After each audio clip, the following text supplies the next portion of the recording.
les enfants, les Kids for My Planet, les professeurs, merci d'être là au rendez-vous. Moi, je suis bientôt partie à bord de mon bateau pour faire le tour du monde, vous le savez. Et je suis vraiment contente de vous voir avec moi ce matin. Et je vous propose un truc. On va prendre 2 grandes respirations ensemble avant de démarrer. Vous êtes prêts? Faites-moi signe si vous êtes prêts, on lève les bras. Vous m'entendez? Ok, on baisse les bras. Vous êtes prêts? On respire.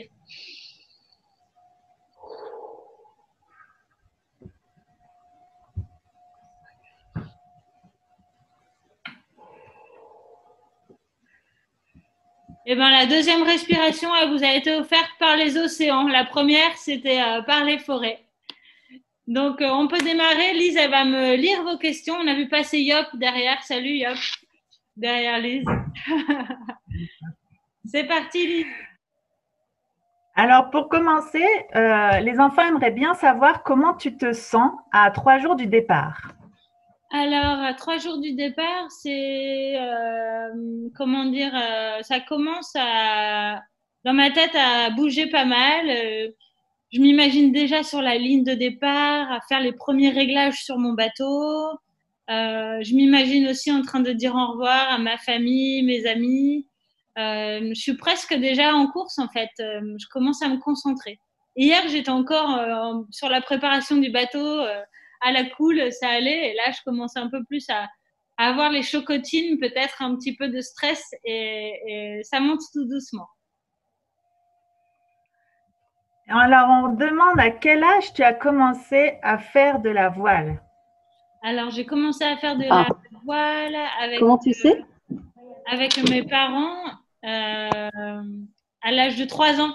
En fait, je suis née à Paris et ils ont déménagé à Nice quand j'avais 3 ans. Et ils nous emmenaient, mon petit frère et moi, naviguer. Donc, c'était génial. On était à Antibes. Je crois qu'il y a pas mal d'Antibois là, cette conférence, même de Biotois. Donc, salut. Et c'était au port Vauban, Antibes, que j'ai démarré la navigation. On a vu les coucous des enfants de l'école de Biot. Et qu'est-ce qui t'a donné envie de faire le Vendée Globe? Alors, ce qui m'a donné envie de faire le Vendée Globe, moi j'ai toujours été fascinée par les aventuriers. J'ai toujours aimé lire les histoires d'exploration depuis mon plus jeune âge. Et j'ai vu à la télé le départ du premier Vendée Globe. J'avais votre âge à peu près, hein, j'avais 10 ans. Et j'ai des frissons le long des bras. Et je me suis dit, un jour, moi aussi, je ferai le Vendée Globe. Levez la main pour voir. Baissez la main. Donc voilà, ça a démarré comme ça. Et je suis sûre qu'il y a d'autres élèves. Mais là, ça serait hyper top si on pouvait avoir. Couper le micro, voilà. Et du coup, ensuite, j'ai travaillé dur, j'ai fait plein de courses et voilà. Et je me suis dit que je ne m'étais pas trompée, que j'étais vraiment faite pour faire le Vendée Globe. Donc maintenant, j'y suis. Alors, il y a juste une classe qui n'a pas compris. On coupe les micros exprès pour pouvoir entendre bien Alexia. Donc, laissez bien votre micro coupé. Sinon, on vous entend et ça brouille un petit peu la conversation. Merci. Ok, alors à un peu près 10 ans, du coup, tu rêvais déjà de cette course. Voilà.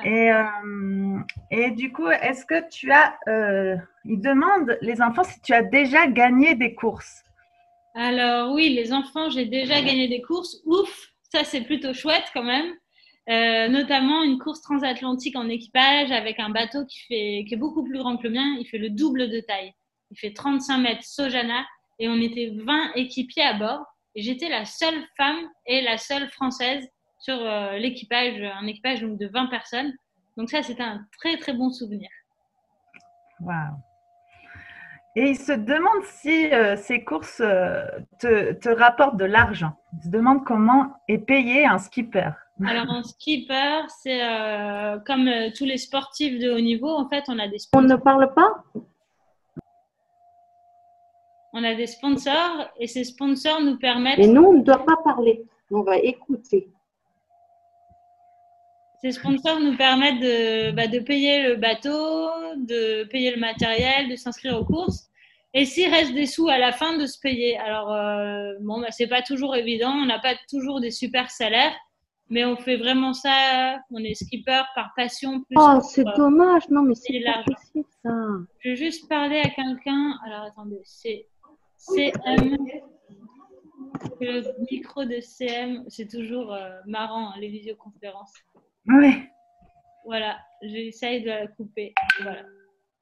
Ok, donc voilà, on gagne pas beaucoup d'argent, on n'a pas des salaires de footballeurs, mais en tout cas, on adore ce qu'on fait. Et ça, c'est le plus important dans la vie.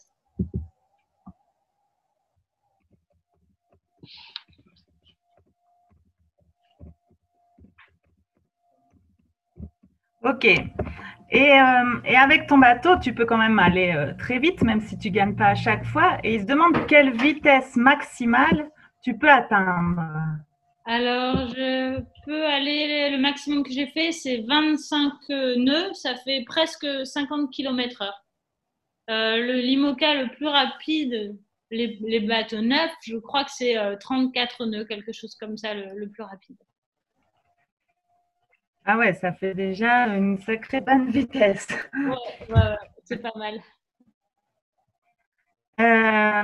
Il se demande aussi si tu as peur de partir si loin, si tu as peur d'être seul ou tout simplement si tu as déjà eu peur en mer. Alors, en général, je suis plutôt contente d'être en mer.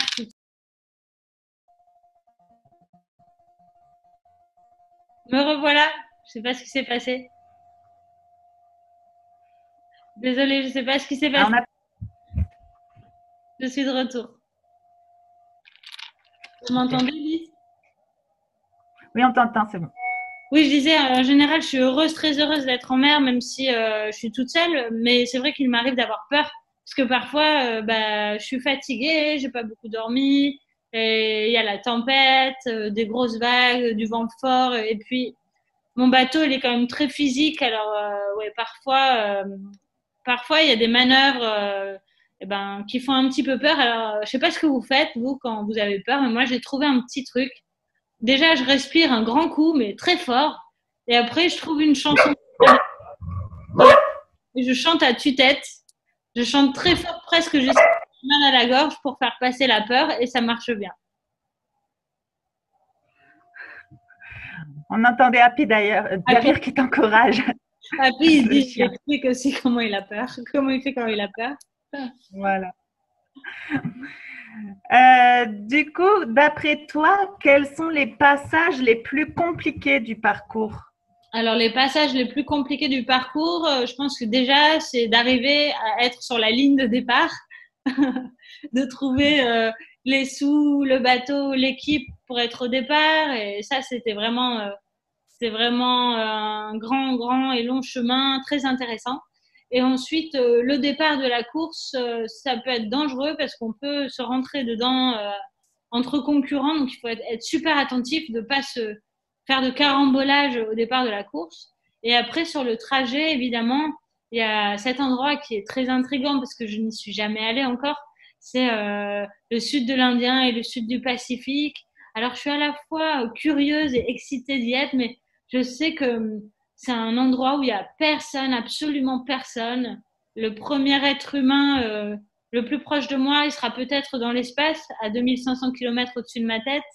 Et du coup, le fait d'être toute seule dans cet endroit pendant un mois, le sud de l'Indien et le sud du Pacifique, avec des grosses vagues et parfois des vents très forts, là, c'est un endroit qui est un peu plus délicat, je pense, que les autres sur le parcours. Ah, mais bon, la récompense, c'est le Cap Horn.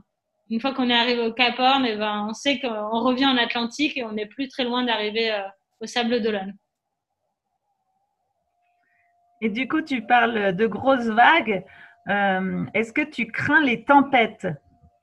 Alors, les tempêtes, c'est jamais très sympa, mais l'avantage qu'on a, c'est qu'aujourd'hui, on a des moyens pour prendre la météo qui sont super fiables. Et du coup, on sait quand la tempête va arriver, on sait à quelle force elle va être, et on sait à peu près combien de temps ça va durer. Donc déjà, quand on est averti de ce qui va se passer, on peut se préparer. Donc en général, quand je sais qu'une tempête arrive, je prépare bien mon bateau pour être sûr de ne rien casser. Et puis je me prépare moi aussi, j'essaie de bien dormir avant, de bien manger, parce que peut-être que pendant la tempête, je pourrais pas dormir et pas manger pendant 2 jours. Donc voilà, j'essaie de faire en sorte d'être bien prête avant la tempête. Et c'est sûr qu'il y en aura pendant le Vendée Globe, mais il faut se dire que ça passe très vite. Alors, on a aussi des questions sur tout ce qui concerne, malheureusement, ça peut arriver, les accidents. Est-ce que toi, tu as déjà été confronté à une situation comme ça, un accident, ou est-ce que tu as déjà percuté un iceberg, un requin, autre chose, et tu es déjà tombé à l'eau? Alors, Est-ce je que n'ai pas percuté voilà. d'animaux. J'ai, sauf un poisson-lune un jour, oui, qui s'est pris dans mes safrans. Un énorme poisson-lune, je pense qu'il devait faire 2 mètres de diamètre. C'était sur la route du Rhum. Alors, je l'ai enlevé de mon safran, puis après, j'ai vu qu'il était encore vaillant, il arrivait encore à nager, donc ça, c'était juste incroyable. Et autrement, j'ai percuté un tronc d'arbre un jour en allant à New York en bateau, et ça a enlevé l'hélice de mon moteur. Bon, c'était pas trop grave. Mais j'ai jamais percuté d'autres bateaux ou eu d'accident de ce style. Je touche du bois pour pas que ça arrive sur cette édition du Vendée Globe. Et justement, en parlant d'accident, est-ce que tu t'es retrouvé dans le cas où tu devais sauver un autre skipper? Alors, pas directement. Par contre, sachez les enfants que la spécificité du fait d'être marin, c'est que même si on est concurrent sur l'eau et qu'on veut doubler les autres, c'est sûr, on ne veut pas arriver le dernier. Si quiconque sur la course a un problème, tous les skippers du Vendée Globe sont prêts pour aller le récupérer ou le sauver. Donc, il m'est déjà arrivé d'avoir une alerte sur un bateau, sur la Solitaire du Figaro. On n'avait plus de nouvelles d'une fille, d'une skipper. En fait, elle avait cassé son mât.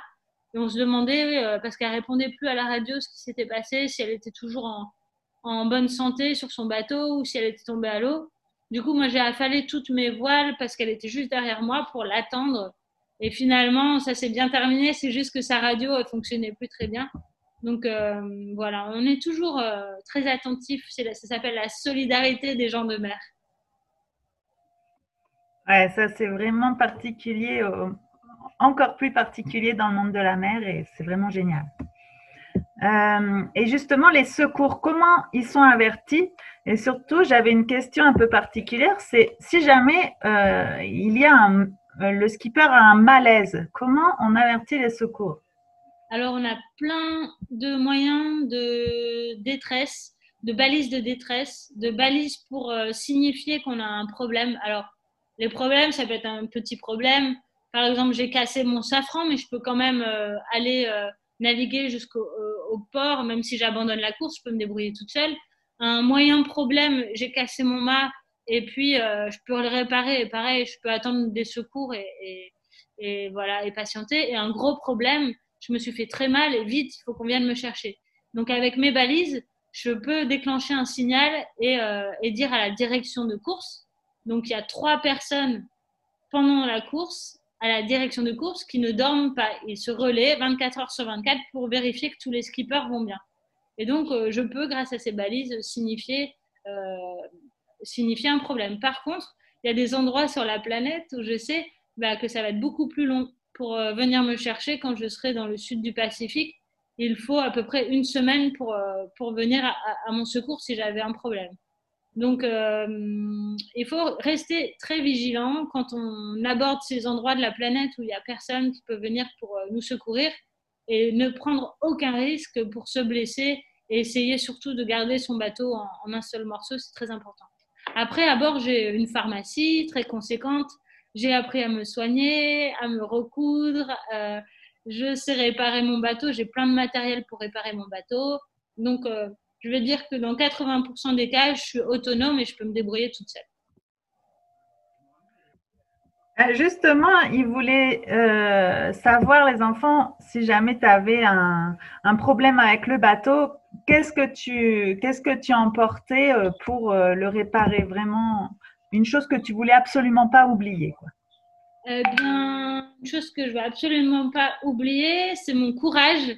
Parce que, en fait, du coup, j'ai emmené Captain Planet avec moi. Je ne sais pas si vous l'avez vu, je vous referai une photo de ce super nounours qui me suit dans toutes mes courses. Parce qu'avec du courage, on est capable de trouver des solutions à tous les problèmes. Alors c'est sûr, j'ai beaucoup de matériel pour réparer les voiles, pour faire du composite, réparer mes safrans par exemple, pour réparer ma coque, réparer les bouts. Voilà, j'ai électricité, électronique informatique. Mais même si j'ai pas le matériel parfait qu'il me faut pour réparer quelque chose sur mon bateau, je sais que si j'ai du courage et de l'optimisme, eh ben, je vais trouver une idée. Parce qu'on trouve toujours des idées au final. C'est la femme à tout faire, Alexia. Elle arrive à tout faire. Est-ce qu'on a, on te demande souvent, on te le redemande, alors ça sera un peu expliqué dans le kit, hein, mais toujours ces questions de comment tu fais pour manger, quelle quantité de nourriture tu emmènes sur ton bateau et comment tu feras si s'il t'en manque. Alors, c'est une très bonne question parce que sur la route, il n'y a pas de supermarché hein, au milieu de l'océan pour faire des courses. Donc, il faut vraiment que je prenne toute la quantité de nourriture nécessaire pour toute la course. Et puis, en plus, moi, je suis super nulle en pêche. Donc, on ne peut pas compter sur moi comme pêcheur pour me nourrir avec le poisson. Ça n'arrivera jamais. Et en fait, le record de mon bateau, je ne sais pas si vous le savez, mais le record de vitesse sur le tour du monde en solitaire, c'est 98 jours. Donc, moi, j'aimerais bien mettre 97 jours. Et du coup, j'ai demandé à mon équipe de mettre 97 jours de nourriture pour me motiver à arriver très vite. Sauf que eux, mon équipe, ils m'aiment beaucoup et ils n'ont pas envie que je meure de faim. Donc, je crois qu'ils ont mis en vrai 105 jours de nourriture. Mon bateau, il est plein à craquer. Donc je ne vais pas mourir de faim. Tu sais à peu près combien ça pèse, tout ça, sur le bateau, toute cette... La nourriture, tout le matériel que j'embarque, ça pèse 800 kilos. À chaque fois que je fais une manœuvre, que je vire de bord ou que j'en panne, eh bien, je dois déplacer 800 kilos. Alors, c'est une super salle de gym au final, le bateau. Waouh! Tu vas revenir avec des gros muscles. Et du coup, pour boire, comment tu fais? Alors, pour boire, ce qui s'est passé sur le convoyage, c'est pour vous dire comment je fais pour boire. Sur le convoyage de Méditerranée, pour amener mon bateau en Atlantique. Je suis partie pour un convoyage avec 3 personnes à bord. Et on avait à peu près 10 jours de mer. Donc moi, j'ai calculé d'emmener des bouteilles pour boire pour 10 jours de mer. Et après, pour manger, il faut que j'ai de l'eau aussi pour me lyophiliser. Donc là, j'utilise mon désalinisateur. Sauf que les garçons ne m'avaient pas prévenu, le désalinisateur ne fonctionnait pas. Du coup, on a dû se rationner en eau. Alors, tout ça pour vous dire que pour ce Vendée Globe, je prends déjà de l'eau en bouteille, quelques bouteilles pour le départ. Et ensuite, j'ai 2 désalinisateurs. Comme ça, je suis sûre d'avoir de l'eau pendant tout le trajet. Et pour faire fonctionner le désalinisateur, j'utilise l'énergie de mes panneaux solaires et de mes hydrogénérateurs. Donc, il faut faire quand même très attention puisque je peux faire 3 litres à l'heure. Je peux fabriquer de l'eau potable 3 litres par heure. Mais c'est quand même une denrée assez rare et précieuse sur un bateau au milieu de l'océan d'avoir de l'eau douce. Donc, il faut faire super gaffe de ne pas gaspiller. Et du coup, on imagine que tu utilises aussi cette eau douce pour te laver. Comment fais-tu pour te laver? Ouais, ben sur le bateau, il n'y a pas de toilette et pas de douche. Donc, les toilettes, c'est dans un seau. Et la douche, c'est avec un autre seau. Alors, il ne faut pas se tromper de seau, les enfants. Autrement, c'est pas cool. Hein. Et du coup, je prends de l'eau de mer quand il fait beau pour me laver et je me rince avec de l'eau douce. Donc, j'utilise finalement très peu d'eau douce pour me laver. Et je pense que les premiers jours de course, je vais faire plutôt une toilette de chat, c'est-à-dire me laver avec des lingettes parce que j'aurai pas trop le temps de me déshabiller et puis voilà, de faire une douche complète. Donc, les premiers jours de course, ça va être plutôt comme ça. Toilette de chat.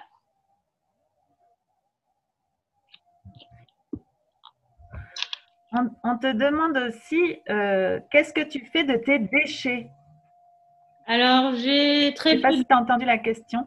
Oui, j'ai très peu de déchets parce qu'à vrai dire, j'ai déjà enlevé tous les emballages inutiles. Quand on fait des courses, il y a beaucoup d'emballages. Donc, de tout ce que j'embarque sur le bateau, il y a quasiment plus d'emballage. Par contre, j'ai mis les 3/4 de mon matériel sous vide dans du plastique.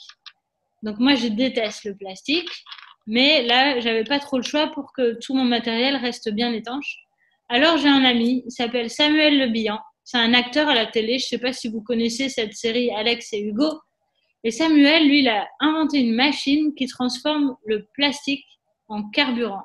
Donc je vais garder tout mon plastique et quand je rentre, bah, je vais donner mon plastique à Samuel qui va le transformer en carburant et ça pourra faire tourner bah, les camions poubelles, par exemple, de vos villes. Certaines des villes du département 06, par exemple, utilisent ce carburant.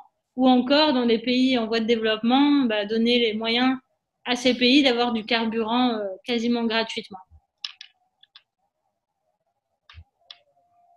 Ah, c'est l'heure de la cantine pour certains. Génial. Je vous fais un bisou. C'est qui? Les CE2 de l'école Laval. Bonne cantine, bonne app. On vous enverra un enregistrement de la visio. On continue. Alors, on te demande aussi si ton bateau est prêt et si avec les travaux qui ont été faits dessus dernièrement, il a des qualités supérieures. Alors, mon bateau est prêt et c'est vrai qu'on a fait pas mal de travaux ces 2 derniers mois. On a changé la quille, on a changé les voiles, le pilote automatique, les boots. Et mon bateau, je ne sais pas si vous êtes au courant, mais il a 22 ans. Et là, on dirait qu'il a 10 ans. Et il a gagné plus de 10 ans avec ses travaux et ce refit. Donc, il est beau et en plus, je pense qu'il est plus performant avec ses nouvelles voiles et sa nouvelle quille, ça c'est certain. Et au Sable d'Olonne, qu'est-ce que tu as fait en plus pour te préparer?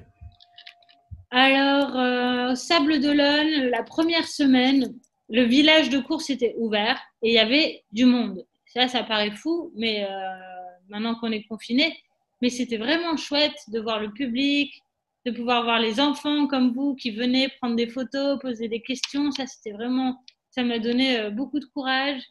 Et du coup, cette première semaine est passée très vite parce que j'avais aussi pas mal d'interviews avec les journalistes. Donc, j'ai pas pu faire grand-chose. La deuxième semaine, je me suis un peu plus occupée de mon bateau. Et maintenant, c'est la troisième semaine et je suis confinée. Donc, j'ai du temps pour aller courir. J'ai le droit de faire des footings. Alors, il y a une super jolie plage avec des grosses vagues ici. Donc, je vais courir avec Nika, mon petit chien. On va courir 1 heure par jour au bord de la plage et ça, c'est vraiment chouette.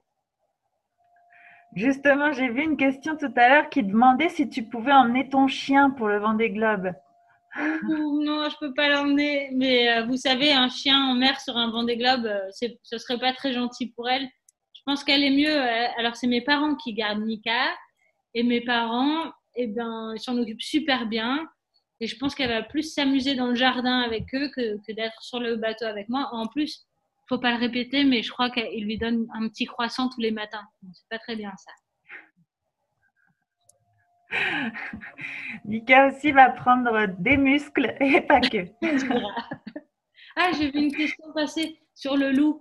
La mascotte, oui, je l'ai. Je vous ai pas fait de photo encore, mais elle est à côté de mon ordinateur. Le loup, il est à côté de mon ordinateur. Je vous enverrai une photo.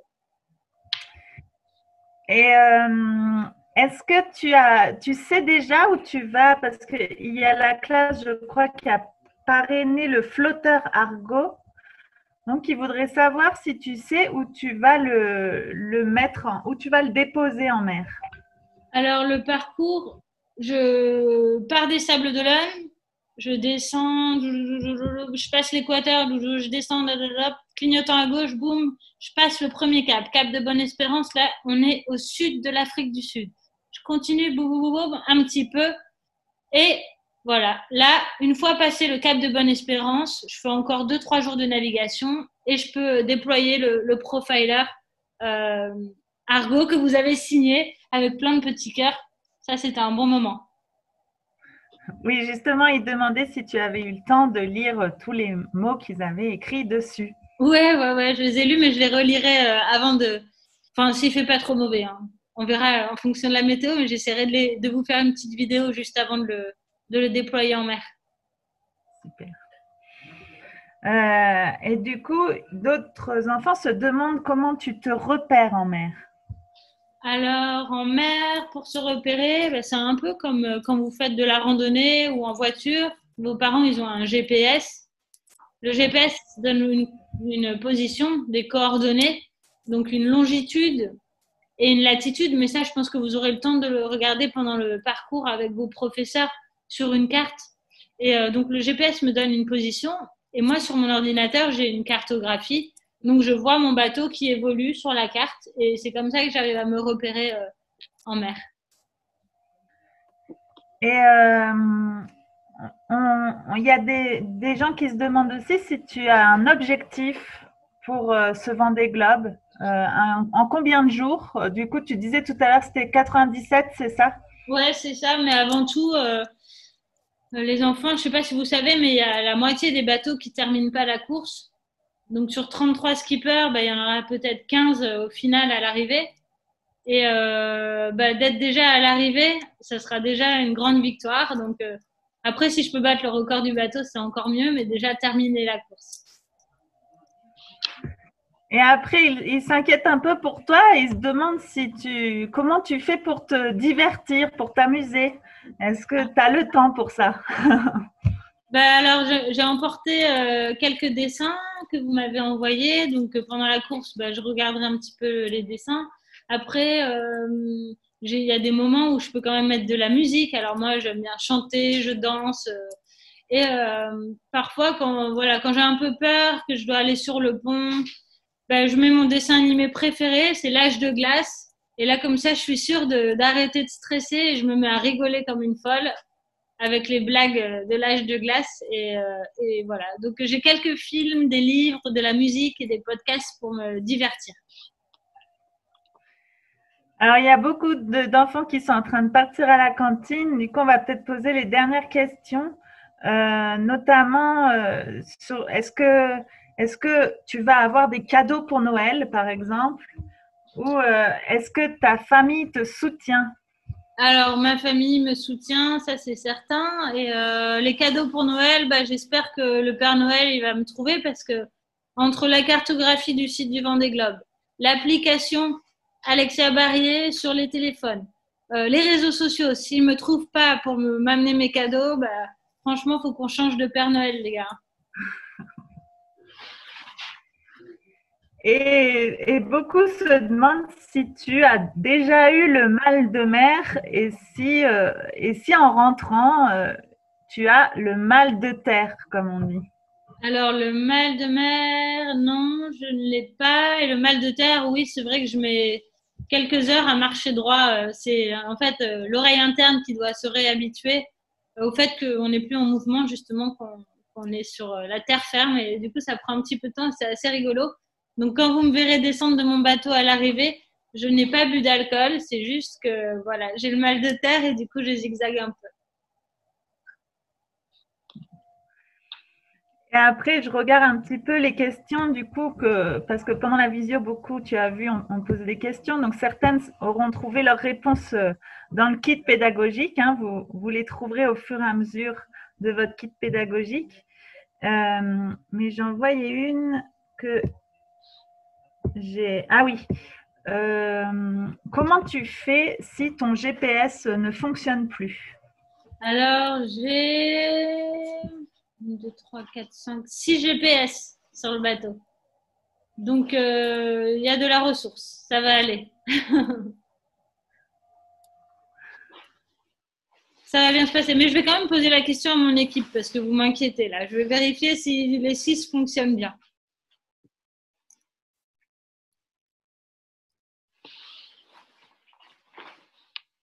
Au revoir. Au revoir.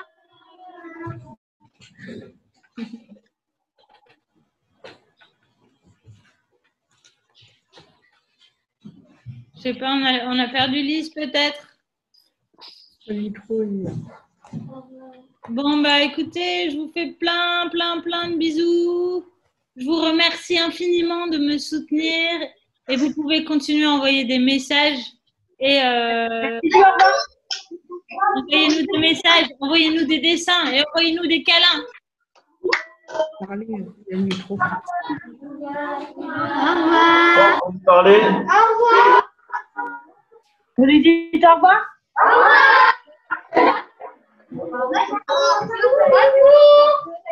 Bon, Alexa, merci. Merci Alexia, bon courage. Beaucoup, Alexa. Bon, faites des écarts. C'est pas beau. C'est bien. Ça fait des cœurs. Fais un cœur, Alexia, c'est toi ta skipper. Hein. Ah, bon, il y en a qui- Des bisous.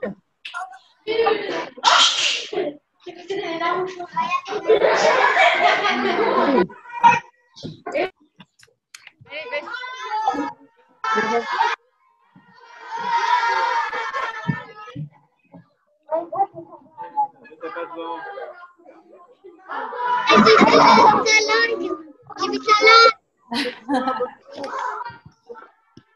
Ciao les enfants. Je suis désolée, mon ordinateur est parti à la cantine aussi. C'était parti à la cantine. Ah, non, écoutez, stop, silence. Merci d'avoir été là à tous. Toutes vos questions.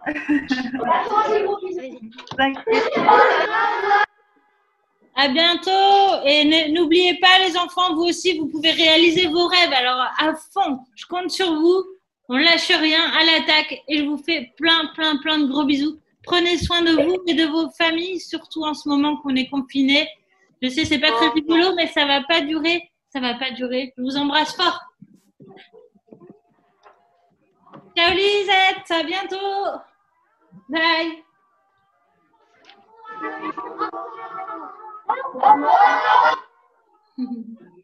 J'ai pas envie de raccrocher, il faut que j'y aille. Des bisous. Ciao, ciao. Joanne, pas n'importe quoi.